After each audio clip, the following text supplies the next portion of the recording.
Efficient in the first half. We were really good at the start of the second half and with the chances and the control that we had. But we gave it away. We made a huge mistake. It cost us a goal. We made another one for the penalty. But then I love the reaction of my players.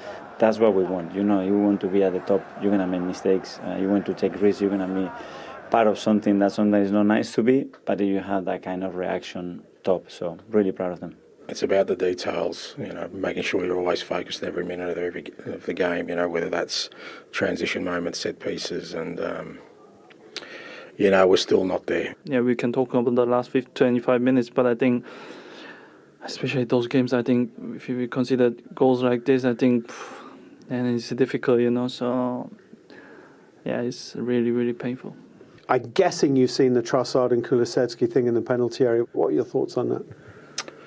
My thoughts are exactly the same as they have been all year. The game does not get officiated at the stadium, it gets officiated somewhere else. So that's why I don't celebrate goals, mate. I wait for somebody down the road to tell me what a decision is. The ending was horrible, but, worth it in the end, we're all happy.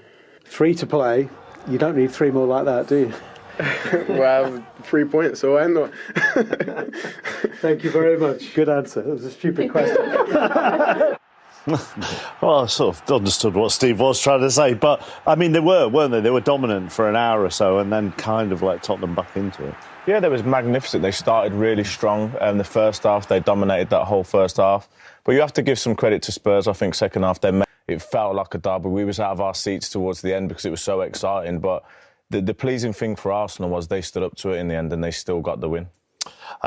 Now, I feel like we've done this analysis many. No, I'm not saying you do the same thing every time you come in, but we do this. You got a point. We do this analysis all the time, particularly with Arsenal. I mean, look, you can see the number of set pieces that Tottenham have conceded this season. They're 6th, but Arsenal are top in the set piece goals that they scored. I mean, they are dominant on set pieces this season, but you had a sense that Tottenham didn't really help themselves either. No, I don't think they shy away from that record either. I think Arteta will be really proud of that record. Why wouldn't you be? Usually, but this is the first goal. First goal in any game is so important. Like, they're marked zonal, and you can see Maddison, Kulusevski, their blockers around the back. So Arsenal have been clever. They've come in from the sort of blind side, should we say? And obviously, Højbjerg ends up having an ONG. But watch here, Tomiyasu around the back, Mark. If you watch him, so all the Tottenham players as we see now are square onto the ball. And you see around the back, you see the Arsenal players all grouped in a bunch. So that the big guys are all around the back, and they're going to charge across. So what they're coming from the blind side of the Tottenham players. They don't know when they're going to arrive. Yes, the ball's coming, and Tomiyasu just blocks, just gets a little bump on Højbjerg at this point and just pits him off. And of course, that's the first goal from a set play, an important goal in a big derby. Yeah, and this is the second goal, exactly the same. This is Kai Havertz, and he's heading that from 3 yards out. We've seen this goal many a time, but we've just highlighted Kulusevski, who's meant to be blocking Havertz. And if we keep an eye on him, Tomiyasu makes the same run. Kulusevski actually gets blocked by Ben Davies because he's looking at the ball, and it gives his man Havertz a free header. Here's Ben White, very clever. That's not a foul at all. He's just stopped Vicario from coming and maybe punching that. And Nicholas Jover's pleased, but Ben White, they've always got somebody on the goalkeeper at all times, and it isn't a foul, it's just stopping him. Shay, I don't know, what would you, because it happened in the first goal, they've got to change something in the second goal. Well, it's clever, and we talk about set play coaches, all that stuff has to work. They come on the blind side, White's brilliant on the goalkeeper, but I think Vicario has to learn from the first one or the second one and bring a defender in there. Well, that's what you've always told me, that if you as a goalkeeper feel that they're going to put an attacker on you, you get one of your own defenders in between you and the attacker. Yeah. Yes? So sometimes I think modern-day players, this is only my opinion, sometimes they get overcoached. So sometimes Vicario's in the position. Now, his option is to get a defender on the outside of White who can go and clear the space and go and head that. Or the other option is maybe an old school, Gary Neville used to do it, and walk the defender away from Vicario and then gives them the space to come and punch it. Because Havertz only heads that from 3 yards. Normally that would be the goalkeeper's ball to come and punch it. But the other thing, and talk about doing the same analysis, I asked the same question, and I think we may have done this even last weekend. If all of their players are on the back post and you put all of your defenders on the front post, you aren't going to see them coming. So what you have to change it. And the crazy thing is, all of the Tottenham players are towards the front post, and that's where the goals are scored from. So I'm sure Tottenham have many analysts that are analysing set pieces, and then you've got the in-game play, which we spoke about last week, where if especially on the second one, that's the real one, because it's just happened before. You've got to change it. Now, in my opinion, whether that's coming out of the zonal marking situation and going to man mark, or at least being on the half turn and understanding what they're trying to do. And it just sums up with Ben White and the goalkeeper. The same thing exactly twice, and they haven't made an adjustment on it. It's the in-game. It's the in-game changes, isn't it? You know, I mean, I don't know how many analysts then will change things in games. It's already it's all very well having a plan. But if it isn't working, the analysts and the players sit on here, we talk about set play coaches from a positive point of view, because that's a positive setup from Arsenal. But also the set play coach from Tottenham, from a defensive point of view, will look at that and go, that's not right. But at the same time, sometimes I think the players have to take the responsibility on the pitch. I'm not happy with this because I can't see where the player's coming from. We need to change this on the pitch and take some responsibility. I just want to look at the second Arsenal goal. Now Ange Postecoglou isn't saying we should have had a penalty. He's basically saying it's not overturned by a man further down the road. Yeah. Do you think they have a case? I do, yeah. I think that Tottenham should feel hard done by this. It's a ball out a ball from Maddison to Kulusevski. And I don't think that Trossard means it, but I do think he's caught him. I don't think the second one, they checked both of them. But we were told it wasn't given for that there was minimal contact. But there's contact. There's contact. Yeah, and on the contact, you can see that Kulusevski starts going forward, and maybe credit to him that he doesn't go straight down, but he doesn't get the penalty. And this is a big moment, Mark. This is the second goal. They break from that. Obviously, Wright passes it out wide to Havertz, and Saka's on his bike. Now, you look at Davis and then Tottenham as a whole, they actually get back into a sort of relatively decent defensive position. Now, at this point, Davis has to send Saka away from goal, down the line away onto his weaker right foot, away from goal, gives Vicario a better chance on the angle as well. And how many times have we seen Saka do that? He's one of the best in the world at doing that. Maybe going back to an Ian Robin or something, or a Damien Duff, they cut him in the left foot. And it's a brilliant finish from him. But I think if they get him away from goal, then they've got a chance of defending him. OK. And you rescue because he didn't want to do the Ben Davies bit because Ben's his mate. Not speaking to me now, is he? If there was one man who grabbed the game by the scruff of the neck from a Tottenham, we'll come back to Arsenal in a minute, but from a Tottenham point of view, and who was everywhere, was Christian Romero. Yeah, I'm a big fan of Christian Romero, and it's exactly what you want to see in this situation where the team were getting dominated. This is in the first half. That's a really good header. Unfortunately, it doesn't go in. He actually hits the post on this one, so he's unlucky on those two headers. But then second half, he's decided, I'm going to get the game by the scruff of the neck on my own from centre half and push my team on, and he really drove the team forward. You can see, normally you win that and then you stand the halfway line. He wants to get into the box and try and create something for his team. As it happens, he has another good chance here, and again, I think he's unlucky. He beats both players and it just goes over. This is such an interesting one. He's the last man for Tottenham. He steps in, he plays it, and it actually gets cut out. Now, a centre-half would never normally do this. He's gone and pressed. He's gone and pressed the centre-half. Unfortunately for him, David Raya makes a mistake, and it's actually quite a cool finish from him, and we can see it. It's on the half volley, and he tucks it away nicely. But the guy in the second half, he decided that's the attitude that you want. You see, there. He just decided, I'm not going down without a fight, and I'm going to change the way the momentum of the game's going.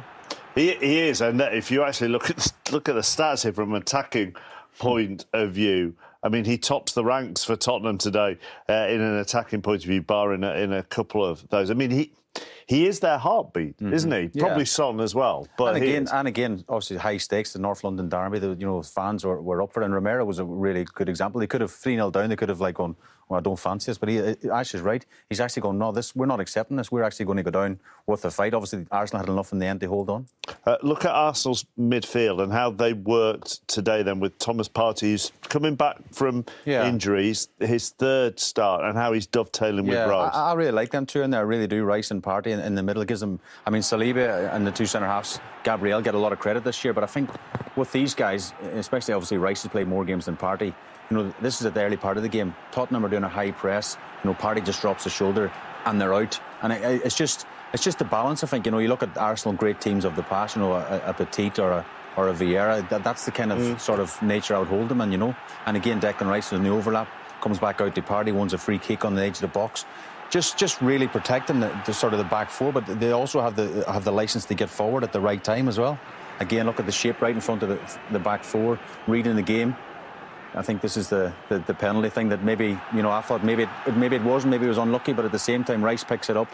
He set Saka off, and this is obviously, we talked about it before, the second goal, how important the second goal was. It's just playing calmness on the edge of your own box. You know, he could have hoofed that clear, but he picks a nice pass to Saka, and of course, Ashley's best mate Davis here, you know, shows him the wrong way, but it's a brilliant finish. It's a brilliant finish from Saka, of course. But again, this is second half now. This is when the tide's turning, but you want your midfielders to dig in. Now he's helping his defender out. He's just blocking off the midfielder on there, Maddison. And again, just nice control. Chapper's in that position. This time, Odegaard gives it away. Watch Partey's reaction here. Sprints straight back into the trouble. Gets a little touch on the ball. You know, the danger's gone. And you know, watch this from Rice. He's just, you know, tackle. Back in again, another tackle. Now he drives from midfield. Many times you see Patrick Vieira driving from midfield from an Arsenal point of view, and just nice and controlled in there. And this is really into injury time now. All hands to the pump. I think they're playing a back 10 perhaps here. Arsenal just trying to see the game out. The very last play of the game. Look, Partey's in the middle. Rice is getting back in. Partey's in here, gets the clearance, and who's first to the ball in the edge of the box in the last kick of the game is his midfield partner Declan Rice. And I thought today them two were absolutely brilliant. There are certain things with Arsenal that Mikel, and there are certain players that Mikel Arteta won't rotate. But his midfield options are really interesting, aren't they? Depending on what he requires from a game, whether that's these two in that situation or dropping Havertz back into a three. I think he's got every option. Yeah, he's got needs. lots of options, and that's a credit to him and Edu, of course, for building a squad of players. And he has a real squad now that can challenge at the top of the league. That's why they're top of the league at the minute. You mentioned Jorginho brings nice and control, but I thought today was perfect for Partey and Rice because of the North London derby, because of the atmosphere, because of that. Sometimes you need a strong foot in there as well. And I think just a point on that is Spurs were so on top towards the end of the game, and that in, you know, seasons gone past, or maybe earlier this season or last season, it probably would have ended up 3-3, but because of characters like Declan Rice and Thomas Partey, they ended up just about seeing it out. And fair play, if you're going to win the Premier League, which they're still into it, you've got to do some stuff like that. They did, and it's been a blessing for Arsenal with the set-piece coach. It does come down to the quality of the ball that's coming in, which has been very, very good. This is where Spurs thought they were level, Tim? Yeah, it was a little bit of a mix-up. He's hit the shot, it gets deflected. I think it's a deliberate attempt. Tomiyasu to play the ball, and then it comes off of Gabriel and it runs into the path of Mickey van de Ven. He takes it very well, but unfortunately it was ruled out. Spurs then didn't get a penalty they were asking for, and Bukayo Saka took charge. But we know on the counter-attack they will be clinical and they will be very dangerous, obviously, because of how Tottenham playing with the full-backs. As a striker, it's always difficult to come back and stop up Bukayo. What a finish this was, very calm. It make it look on TV very easy, but I can guarantee you this is one of the most difficult goals you can score. Yeah, a great ball. No, we're talking about a yard out there. So I know that they're talking about Ben White with a goalkeeper, but he's got to do better than that. And this was a worry. He's got himself with two minds, because that's what Mikel wants. He wants him to be the last player back and be that calm influence, but he kind of got put under pressure and he cracked under that there. And this is the penalty that he was asked to look at, and it just made Arsenal a little nervy at the end. Yeah, that was rash as well. I mean, the ball's gone high up in the air. Sonny takes it brilliantly. No one's saving that one. And it made it a nervy last few minutes, but they hang on. That's what champions do. They want to be champions, they're going to have to hang on in games like this. Years ago, they would have lost that game. Perhaps last year they would have lost that game. So it's looking positive for Arsenal, but Man City are just a juggernaut and they're running away. But that is the 100th Premier League win as a manager for Mikel Arteta, and a very important one at that. Quality in the last thirds. They put the ball wide, so many players in the box. Anything can happen, becomes a game of chaos. But we are lucky to have the keeper that we have, because he made an individual error, but after the way he played, it was reaction outstanding. The first thing that he did is lift Guy Magalhaes from the floor. So he said, I own this moment, I'm going to make a step forward, and he was magnificent. Yeah, during those last few moments, did you think back to Liverpool last year? Did you think back to West Ham last year? And do you now stand here thinking, that's a sign of progress? Because last year, I know it's a slightly different goal margin, but last year we didn't see it through, and now you have. Yes, but the reality is that anything can happen in this moment when the game becomes very chaotic, mentally, emotionally. It's very difficult to handle. The first thing comes to your mind is, what if they score another one? What if they now draw the game? And mentally, I think we were really good, really solid. The changes help as well, and we get it done. So what would have been the what if? I mean, you could have it could happen to the players. They say, what if they score again? That's the title gone. It's a big mental challenge there. I don't know. We're thinking for the second half is go and score the fourth one and kill the game. And that was the approach that we had at time. We know that it's a team that's going to generate moments. They have so much quality. They are really well coached. They're going to get you deep in many moments, and you have to deal with that. But again, to come here 2 years in a row and done what we've done, I think it's a big credit to the team. You're always a threat from corners. I think that's 16 now you've scored. Today in particular, what had you spotted with maybe the near post corner or one? I tell you that. I mean, the game's gone now, Mikel. Obviously, every team has certain spaces, even open play that we want to attack, and the goal that we scored it's one that we spotted, and yeah, we had our weaknesses as well, and trying not to highlight them too much. Does today tell us that whatever happens, Arsenal aren't going away? Away where? Away in terms of the title. We're not going away. Not to Dubai or anything we like that. We are right on it. We are right on it. 3 games to go. We have to play 2 games at home. We're going to try. The next one's going to be Bournemouth. They just beat Brighton 3-0, I think. So they are in great form. It's going to be a really difficult game again, but we are really pleased. Let's enjoy tonight. Well, they will, and they need to. They've got 3 games left to play now. Last season, of course, they lost 2 of their last 3. Is that what he's talking about there, the difference in mentality 12 months on? Yeah, because I thought that one today was a brilliant performance, going to a Tottenham side, giving up possession, 3-0 up when they had, I was thinking like 30-odd% possession, because they changed their game, because they know that the main thing here is to get a result. Of course, in the end, it got a bit close for comfort for me, but they got it done. And that's what I believe that they're looking to do now, is get it done. I know that Bournemouth will be a tough one, but you get it done and then you go again, because that's what has to happen at this stage of the season. City will be doing the same. We talked about City. I mean, Arsenal, those 3 games, Bournemouth at home, United away, Everton at home. Do you expect them to win out? Do you expect them to get 9 points? I know they have to, but do you expect them to get 9 points out of 9, Adi? Arsenal or... Arsenal.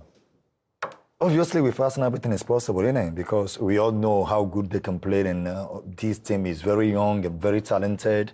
But if you ask me now, I'm not sure that they're going to get 9 out of 9. I'm not sure, because with them, everything can happen.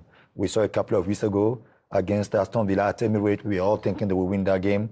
They end up losing 0-2 at home, so which make it difficult. But now, if it comes to their rival, who's Man City, if you ask me if I think they can win the next 20 games, I will tell you with confidence, yes, because of how they approach the game. They have some experienced players. They know how to deal with it. Don't get it twisted. Now, Arsenal are looking better, looking stronger. Obviously, but yes, these players, most of them were there last season. So they have gained an experience. He said it already. Last season, this game today against Tottenham could have ended up either 3-3 or 3 or 4-3 for Tottenham. But they managed to win it because they have the personality, they have the character, and they show mentality to win it at the end. So they're growing. But if you ask me now, am I sure that they're going to win the last 3 games? I can't guarantee that. I'm not sure. But they have to, Tim, don't they? Because they have if to, they drop any points, they're not going to. No, they have to. I think they will. I think they will win the last 3, but I don't think it'll be enough. I think Man City will go. They'll win their last 4. I just think they will. I really do. I know Tottenham's not a good ground for Man City. But I think Tottenham, where they play today, if they're going to leave them spaces, I think they get exploited, especially with a big man up front now back to full fitness. Phil Foden will be back. I think they missed him today. A little sharpness, a little cutting edge. It'll be a difficult game for Tottenham, that one. So I think it's the only one they're going to drop points from. Just a word on Tottenham, Adi. They're 7 points off Villa with 2 games in hand. But as I said, they've got to play City and Liverpool. Yeah, as well. I mean, it's going to be very difficult to deliver Champions League football. They start the league very well, obviously, with a new coach, new tactics, and everything was in place, and they were winning games. But when people start to get to know how you're playing, putting the both full backs in front of the opponent half or in front of the box, it's difficult because it will be very, very difficult for them. But they have built something for this club that every single year now they have to fight to win the Champions League because of the new facility, the new training ground, and I think I don't know whether they call it White Hart Lane or whatever, the new stadium. Yeah. For me, it's one of the best stadiums in the world. I had a chance to play literally everywhere. I played in Madrid, I played in Camp Nou, I played in Old Trafford. But I think the new stadium, the last year I was there to watch Tottenham against Marseille. For me, it was a beautiful experience. I was so happy to be there, and everything just looked new and clean and beautiful. So They can afford to not be in the Champions League. But the way they're playing now, it will be very difficult. But aside from the title race, Arsenal have to enjoy tonight, as Mikel Arteta says. Back-to-back away wins in the derby. First time since 1988. Yeah, but, you know, it's a great achievement, but it's an achievement in a time where, the focus and the pressure is on. So it's very difficult to enjoy it. You know, I mean, yes, you in the moment, you're probably already thinking about Bournemouth. You know, the relief is more than anything else now to win that game because of the derby and how it was going and how it ended up 3-2. It got pretty close. It would have been relief more than anything because they know they can't afford to lose any games, because you look at City's and it looks like City can win all theirs. And I'd probably go with Tim and say, I think we can win all of them. Bournemouth, I think, will be the toughest one. I think Man United, we've seen how open Man United are. We might be able to go there and be very disciplined and beat them. And Everton, they are safe. So you think Bournemouth will be the one. But again, you look at Manchester City's games, and I don't know who are going to stop them in Manchester City's games. 300 Premier League games in charge of Manchester City today. Only the fifth manager to do it in the Premier League era at one club. Shows you how hard it is. Why would you want to leave that club? He stayed there for another 300, wouldn't he? I mean, with that success and the tools what they give him to work with. I mean, he's a brilliant manager. I think he's the best coach we've ever seen in the Premier League. It's a joy to watch his teams. For me, anyway, I love it. I would love to have played for him. I think people pay a lot of money for education of their kids. Get them in front of. They're getting paid. They're actually getting paid to play for that man and learning all the time. You want to go into management, you learn so much of him. I think Mikel Arteta's done exactly the same. He's learned a lot from that man. I think he's a genius. I really do. I think he's the best we've ever seen. I think Sir Alex Ferguson is the best manager because the trophies suggest that. Obviously, Arsene Wenger will be up there. I have to say that with these two here. But he's a genius. He's a genius. And I know he gets the tools to work with, but 300 games, do another 300. He's got the energy. I mean, every single season he looks like he's on it. He pushes his foot to the floor and he doesn't let them let up. Anyone lets up, they don't play. And 14 trophies in his time at City and still fighting for another 2 this season. As Tim Sherwood said, and I regret, that's the only thing I regret in my career, not playing for him, because when I had that season in 2008, he was my wake-up call. Every morning he was calling me, join me in Barcelona, come join me in Barcelona. Obviously, I didn't want to leave Arsenal because I have a great moment and I created a bond of a family. So you spoke to him? A lot of times, yeah. Like literally every day for like 2 weeks non-stop. Every single morning, 5, 6 a.m. he was calling me.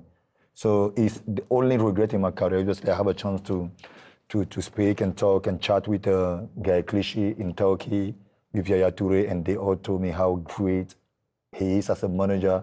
He could have added something more into my game, into my football. But, you know, it's always good to be able to watch him and see what he's doing today with City. The project that we started, remember we started City project in 2009, and see what the team is today, what they have achieved is just incredible. Because we believed in the project and today is doing quite well. So it was basically the right move, just at the wrong time for you? For me, yes, exactly, yeah. Yeah. But, you know, sometimes life happens, and maybe if I end up also with him in Barcelona, it could have been worse. So, you know, you have to look at both sides. Today, I'm happy for him for whatever he's doing, and I'm happy also staying in Arsenal because for me, I have no reason leaving a club that I cherish that much. Obviously, my idol, who was Nwankwo Kanu, was playing for that club.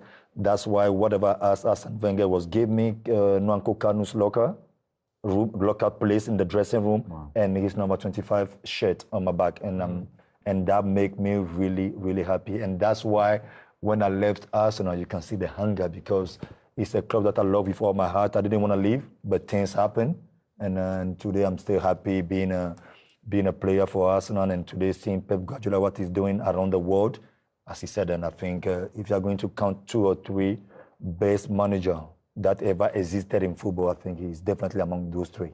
Imagine that, Pep Guardiola ringing you at 5 a.m. every morning, asking you to join you. Yeah, I could, yeah, but you look at Emmanuel and the way he played, what he's capable of doing. You know, he said it himself there, where he could have maybe taken his game to another level in respect of what he was doing. But like he said, he was happy where he was. And that's what happens. People don't realise that happens in football. Sometimes you have to make decisions like that, where you make a decision, and as long as when you finish, you realise, you know, something. I feel like I made the right decision for myself. But at least one of the greatest managers in the world thought that I could play for him, and that's a big enough testament as it in itself. 5 a.m. He was just coming in. For me, already it's an achievement because I can say loud on TV here that he wanted me. So, which means one of the best managers that ever existed knew that I got a quality. So that's for me, coming from Togo, from wherever I came from, for what I had as a career, it's a plus for me. Absolutely. Yeah. It's good to know that there's the odd player out there who doesn't get Pep Guardiola anyway. Well, he doesn't get every single player that he wants, Pep Guardiola out there. The odd one says no, not many. And he's surrounded by players.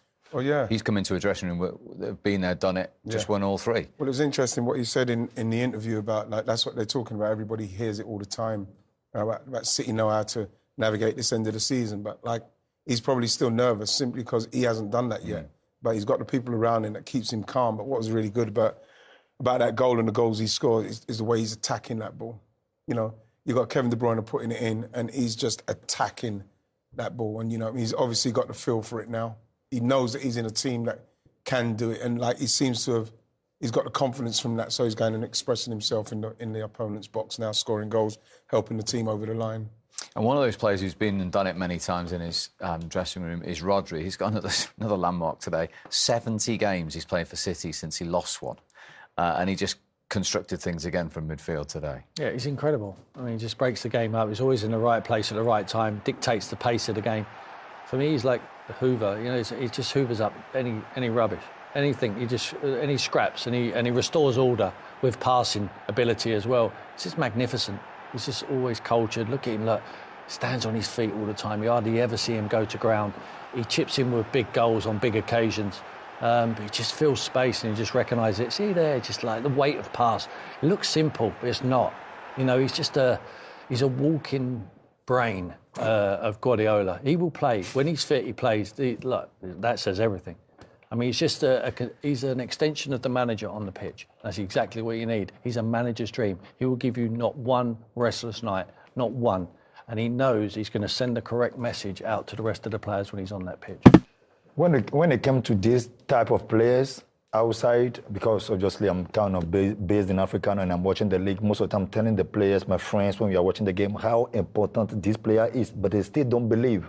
You have to be in football. You have to actually play one time a professional football in your life to understand this type of player, because he will never take the ball and do oversteps or whatever, but he dictates, like he said, he's the one that giving the rhythm to the game.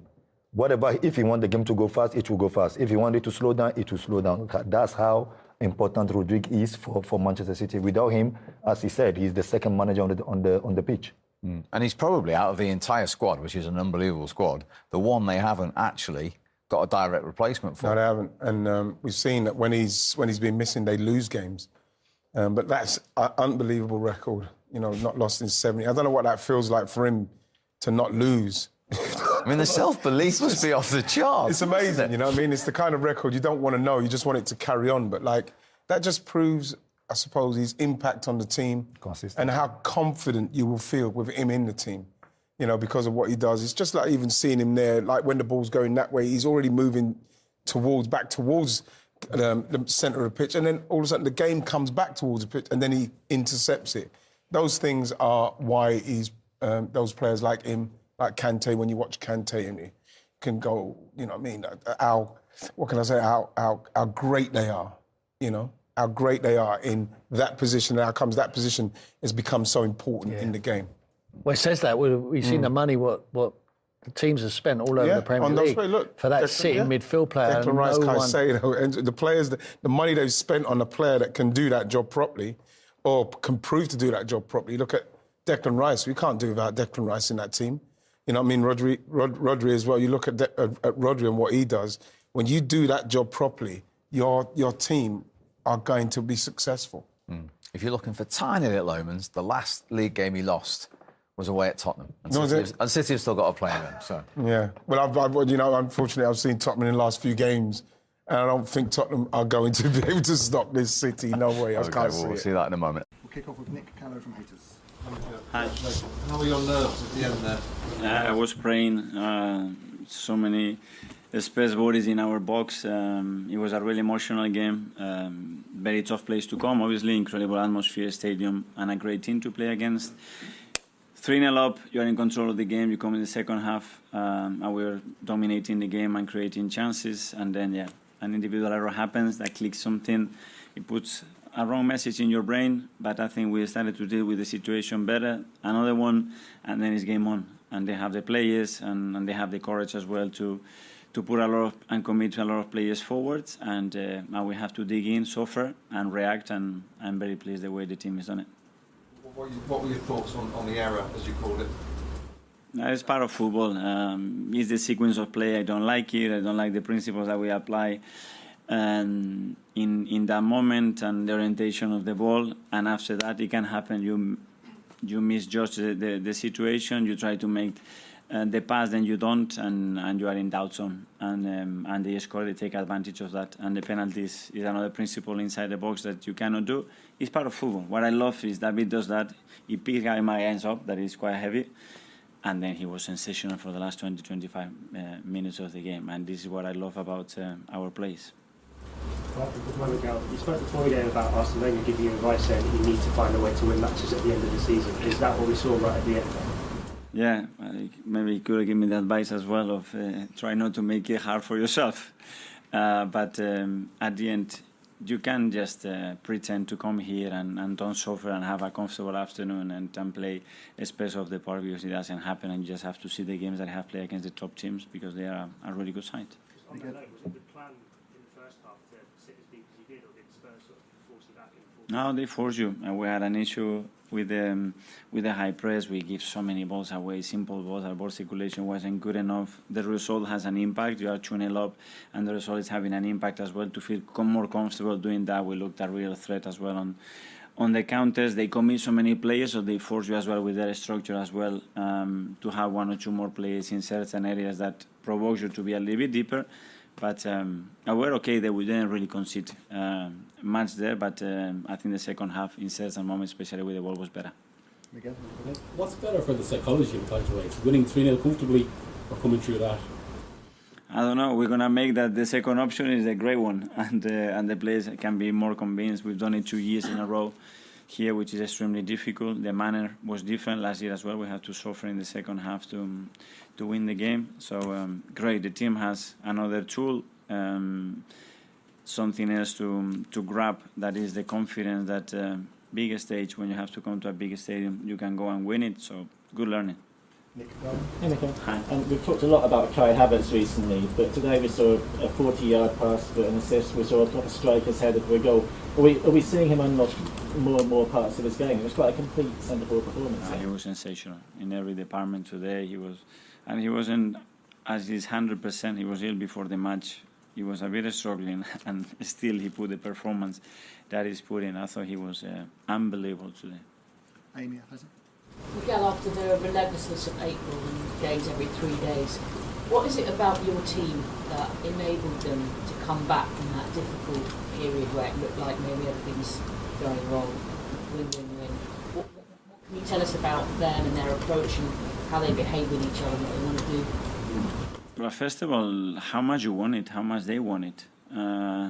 Don't feel sorry for yourself. It's part of the journey. It's part of when you are at the highest competitive level. You're gonna have disappointment. The margins are so small; they're not gonna go always for you. And then how you react to that, and face the challenge, face the opportunity, and be brave. And I think this team has a lot of courage and determination to make it happen. You have so much faith in the guys on the pitch, it seems. I do have, yeah. The last few minutes, I was doubting a little bit, to be fair, but I think we were all there. But yeah, they gave me no reason. I said to you before, they're gonna be ready for Sunday. They played, as you said, a lot of minutes, a lot of games, emotionally very demanding month. But yesterday, I had to stop in training because they wanted more. So that's a good sign. Congratulations. What's the mood in the dressing room? A sigh of relief or just happy for the 3 points? Yeah, the mood is good. Very happy, to get a win and in a big game, in a derby. Away from home, it's a tough game. So yeah, really happy. And of course, I think how the game evolved, I think also you feel the relief. But yeah, big win and so nice. It looked like very comfortable, and then one mistake from the goalkeeper gave Spurs something to fight.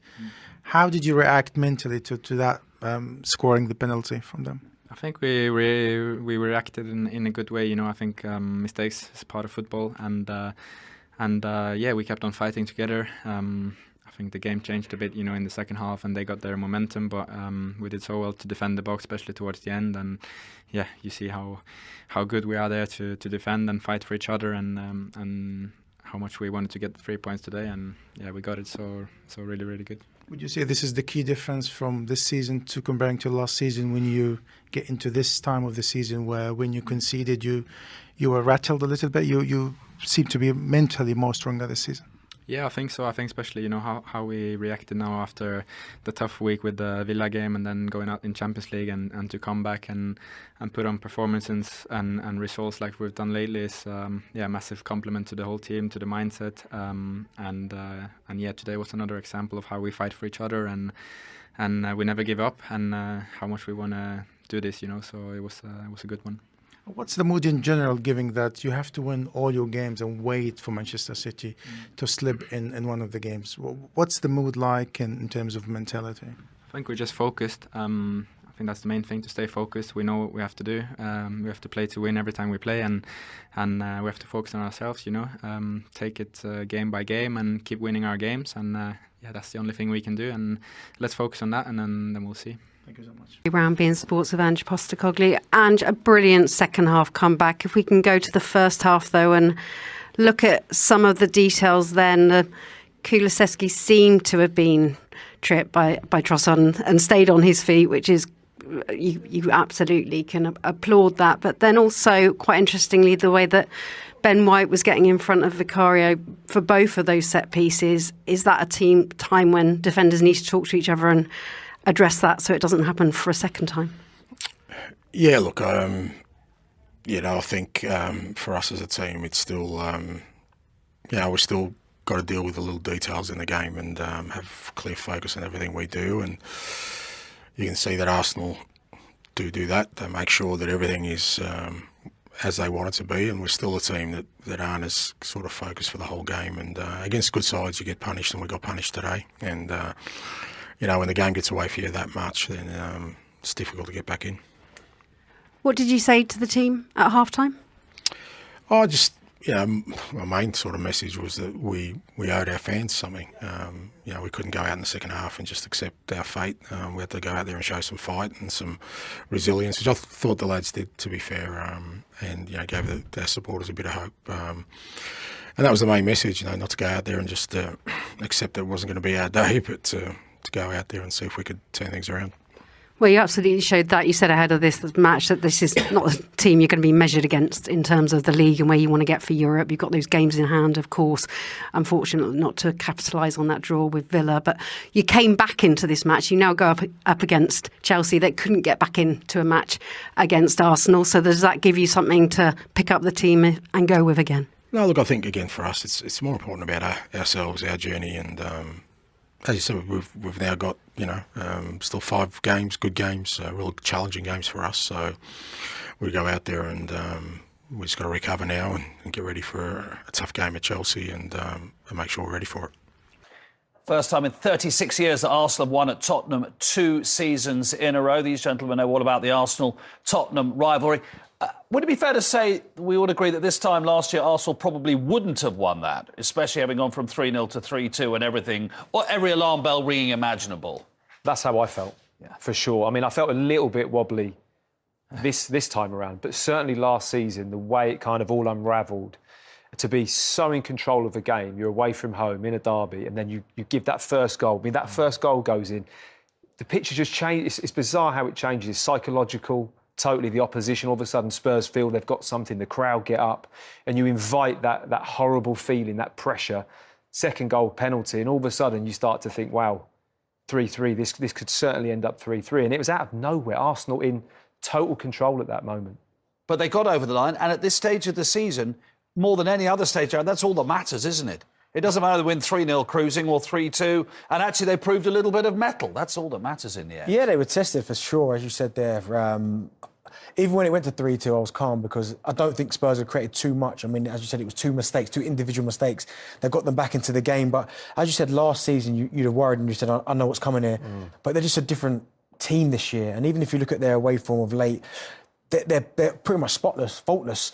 So it's one of those where to go 3-0 in a game of that magnitude, that takes some doing. I'm sure when they kind of pick the bones out of it, maybe tomorrow or the next day, they might think about the two mistakes. But at this stage of the season, it's not necessarily about the performances, it's about the result. Yeah, and they managed to get that. It's the biggest improvement they've made, haven't they? Arsenal. You know, they've kind of become a lot tougher. They're grinding out games that they would have lost, and they might not be pretty games, but they get the win. And they're defensively, I think, you know, they've been so sound. They're two giveaway goals, really. Other than that, like you said, Spurs didn't really trouble them too much. It's the first two goals they've given away on the road for literally ages and ages. You talk about defensive.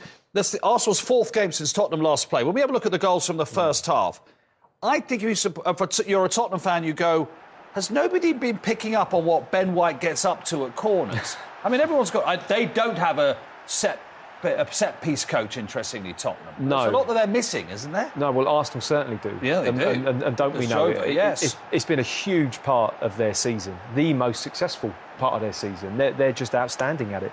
That delivery goes into that near-post area all the time with real pace. I mean, Declan Rice's delivery the other side is brilliant, and Ben White just stops the goalkeeper from any kind of movement.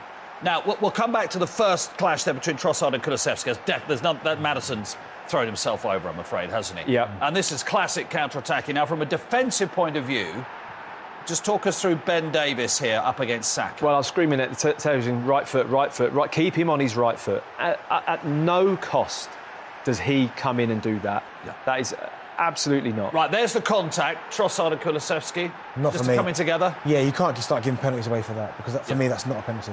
Absolutely agreed. Just a clip of the heels. OK, and Saka finishes off 2-0. And then the same again, Ben White, in a way, as you can see, Darren, right on Vicario.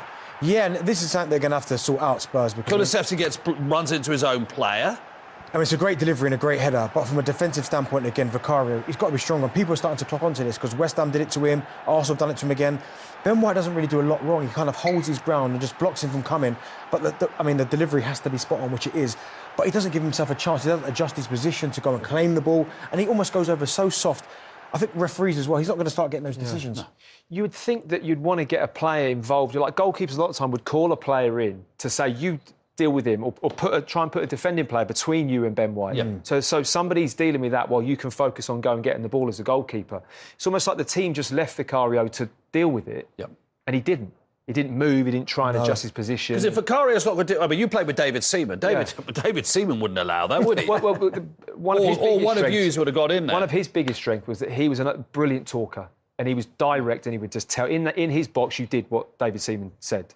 Otherwise, there was trouble. So it would have been, Matt, you come and mark him. You come and sit in here. Get between me and him. Allow me to come and claim the ball, or so I can move. Or there would have been something just to try and stop it. But for the second time... for it to happen, they just didn't deal with it. It's a slightly weird game, wasn't it? Because Arsenal were 3-0 up without actually necessarily playing as well as they have done in other weeks. And then in the second half, when it looked like they were just going to see the game out, as Matt said, suddenly David Raya just hands the initiative to Tottenham in the sense of getting the crowd up and giving them something to hang on to. Yeah, it's a poor mistake, and I understand that you've got to stick to your principles. The manager wants them to play a certain way. As you could quite clearly see there are other options, easier options, but Mikel Arteta wants him to play a certain way. But I think experience, you have to know, know the surroundings. 3-0 up, just clear it, everyone squeezed up the pitch, you play in their half. But when you look at it here, I think he gets caught in two minds. He wants to play to Thomas Partey. I think Romero spooked him. I think Papa Sarr coming up behind him spooked him, and he just got caught in between. But then even then, he doesn't do anything to rectify it. He doesn't go and close the space. He just holds his position. And in the end, it's a fairly simple finish from Romero. I mean, even if that ball makes it to Partey, what is he going to do with that? He's got a ball chipped into his throat with players around him. It's just a poor decision This from one's David Raya. interesting that Michael Oliver doesn't give it with the naked eye, because look where Michael Oliver is. He's very well positioned. And it's that classic one where Declan Rice is watching the flight of the ball, goes to follow it, doesn't realise the player's there. I mean, it's completely accidental. Yeah. Maybe that's in the referee's thinking that it's just totally accidental, but it doesn't matter in that moment. He really does kick through Ben Davies. There we are. That's Arsenal's record this year and what they've done. And You know, we were talking about Arsenal improving every season. So you go back a couple of seasons ago, they probably felt they should have finished in the Champions League positions. They didn't. They finished 5th. Last season, they were leading up till the beginning of April, then they really fell away badly. There looks like there is a progression every season, doesn't there? Now we've got to this stage of 3 games to go. No one's to say that, you know, the last 3 games might not go well. But you can clearly see them getting better every season, can't you? Absolutely. A steady progression. Different type of players coming into the club. I think Kai Havertz has been, you know, shown that he's a different type of player. A lot of raised eyebrows at the start, but he's effective in a different way. The 2 centre-backs, the midfield, I mean, how solid they are as a team. Martin Odegaard now, for me, his biggest strength is out of possession. The way he presses, the way he leads Arsenal when they don't have the ball, makes them hard to play against. And they've just got better and better at all those, almost like the horrible things that win you those matches. Do you think they'll take it to the last day? I do, yeah. I do. I think you look at last season where they fell off, as you said, at April. I think luck plays its part. You look at the injuries they lost last season. Saliba was a big one. Thomas Partey got injured on international duty, was never the same afterwards. All of a sudden, Saliba's fit. Thomas Partey's now coming back to full fitness. It looks like he's got a full squad to pick from. Jurien Timber, he's been now starting to get a few games. So I think it will go to the last game of the season. And with the experience they had last season, I fully expect them to push them all the way, right to the very end. 67% for Manchester City. So basically 2/3 City, 1/3 Arsenal, roughly. All Arsenal got to keep doing is winning their games, but City won't go away. So I fully expect City. I don't think they'll get beat by anybody. They could draw a game. That's what people are hoping up. But to go turn up and beat Manchester City, I mean, that takes some doing that. Here we go. Here are the fixtures. So Arsenal got Bournemouth at home. Manchester United away. They're still Manchester United. Arsenal have not got a good record at Old Trafford. Everton at home. City have got Wolves at home, Fulham away, Tottenham away, West Ham at home. And Liverpool have got Tottenham at home, Villa away, Wolves at home. You'd have worked out there, I'm sure by now, that Tottenham could do Arsenal a massive favour in this title race. Yeah, I'm sure that'll be their motivation. That'll be the weirdest atmosphere of all time at the Tottenham Hotspur Stadium. But that final week, yes, I mean, 9 points out of those 3 games at this stage of the season. With a cup final at the end of it. That is a big ask. I don't think that is huge. 9 points out of those 3 games in, 8 days? So Saturday, Wednesday, Sunday. Yes. That's a big ask at that stage of the season. Do you think Arsenal win the last 3? If Arsenal don't, this doesn't really matter, does it? Yeah, I think people would have looked at the Manchester United game and thought that could be a toughie. But when you look at the way that Manchester United have been playing of late, Arsenal have got to go there full of confidence. And they can win that game for sure. Yeah. OK, we'll see what happens. It's going to be a tough day for Ben Davies today because you could see, again, we're talking about a player who knows exactly what the derby means at a time of the season where, you know, it was more about the performance and making sure you do perform. And he did. He caused Ben Davies a lot of problems. Obviously, he had to go off in the end. But I was really pleased with the fact that they were so in control of what they needed to do, especially once they got back in the game, Tottenham. I mean, it's to stay calm. They've done so well to get to this point. You can't do rash things, which we saw the goalkeeper do, unfortunately. And even the penalty, what was given away, was quite a rash decision to make from Declan simply because of where the ball is. There's going to be a player in and around it. You've got to be a lot more careful about that. But, like he said, the main thing was getting the 3 points, and that's the main thing. We played at the penalty shout at the start of Saka's goal from Tottenham's point of view, that they thought on field, but you were happy, nothing doing here? I was, yeah. I don't think there was. There was a clip there, but I think it was more Kulusevski leaving his leg there. No, I was happy with that decision. I thought they got that one right. And from then on, Tottenham were in trouble. Yeah, Bakaya makes you listen. His run there, he's going to run offside if he runs in a straight line. But what he does, he pulls himself to the right-hand side, so he still has the momentum going forward. If he stops. You see the clip there, but you can see, I'm not sure, that's certainly not intentional. Trossard's leg does catch him, but that's not a penalty for me. But I just love the movement of Bukayo Saka. Yeah. When he runs forward, you know, like I say, if he stops and he starts again, he pulls himself to the right. Yeah. So he's still moving forward, the momentum's still forward, and he knows exactly what he wants to do. So does Ben Davies, but it's easier said than done. Stop him coming in on the inside. That's what Ernst Foster-Cogley would have been shouting on the side. Don't let him come on his left side. But once he shifts it, it's a great finish. What is great about that is when you're watching a lot of the strikers now is the blatant nature in which they just go forward. They're not looking on the line. The margins are so tight. In front of you there, Steve, you've tried to go forward, but you've got to run forward, but you've got to do a move so you stay level with this guy, you know? And that's what he done, and he done it very subtly. So you could see it. He's running, then he does that, and then he starts doing that. And those are the little things that I'd like to see forwards doing more. They're not doing enough for me to stay on side when they are offside, when the margins are so small. Interesting. I think the hardest thing he has done there is the first touch. Yeah, beautiful. Normally, and every single player would try to control the ball with their right foot, but he put the his lefty, so he find a way to control that ball, put it on the ground. That's the most difficult because you can see the ball coming, the ball is about to bounce. And he controlled that ball so well, then everything becomes easier. He opened his body, go as if he's going on the right, block his run, come back his left, and finish. And that's what I'm saying. Bukayo today, he's one of the best Arsenal. You cannot leave him alone. When you allow him to have a lot of space, he will definitely punish you, and that's what he has done today. And they punish every team from set piece. 2 corners again today. Yeah. Tottenham knew it was coming.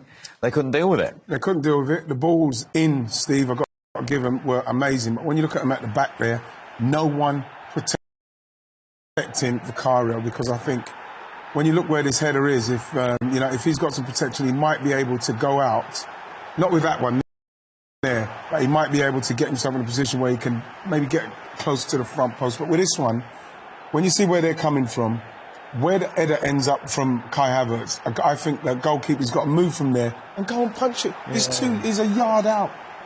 He cannot get involved in that. Now the second after Pulsar, it's too late. It's a big mistake from there from the coaching staff. I think here it's a team mistake because they consider 2 goals, a player disturbing the keeper. So which means there is something wrong there. You have to talk, you have to communicate and tell them, as a keeper already, you are strongest. Because I can't see anybody going to do that into Jens Lehmann. Yes. When I was playing with him in Arsenal. Or Joe Hart when he was playing with City. It's impossible, but now you are getting bullied. First one, you consider 1 goal, but it can't happen second time. You turn around, you see the opponent striker behind you. Call somebody if you can. One there. I mean, the timing of Ben White's perfect. I mean, the ball's on its way and he just steps in front both times. Yeah, he impedes him, but the goalkeeper's not strong enough. But you see when he comes up on Vicario, he's not trying to head it. What he's trying to do is stop the goalkeeper coming. So he knows how important it is himself as a goalkeeper. So he goes and stands right in front of him to try and keep the ball. Look, this is the last few minutes of the game. He knows if I can pin the goalkeeper in here, then it's just who can jump, who can attack it the best. And the goalkeeper can stick his hands up. He knows how important it is. That's why he put himself in that area. There's the set piece coach. But he's done a lot of good work. I think today they won this game. Tactically, they've won this game. I mean, I call tactics set pieces as well.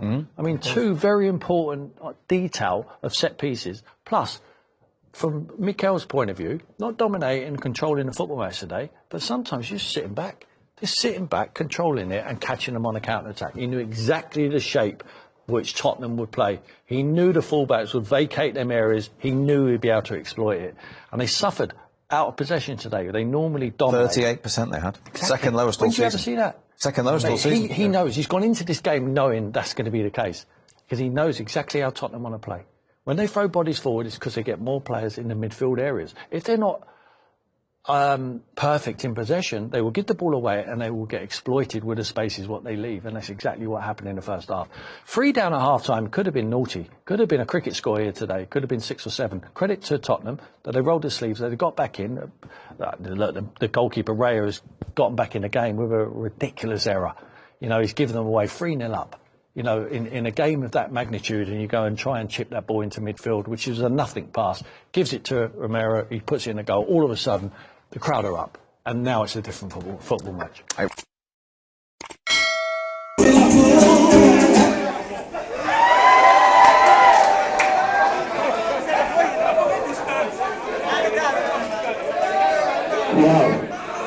Wow, that's good. Martin, just to watch your out. You watch your out.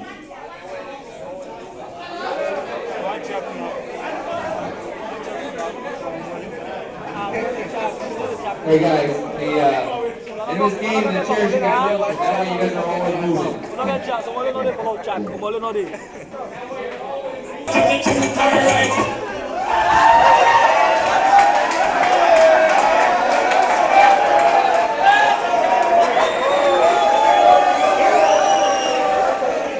That's good, that's good, that's good.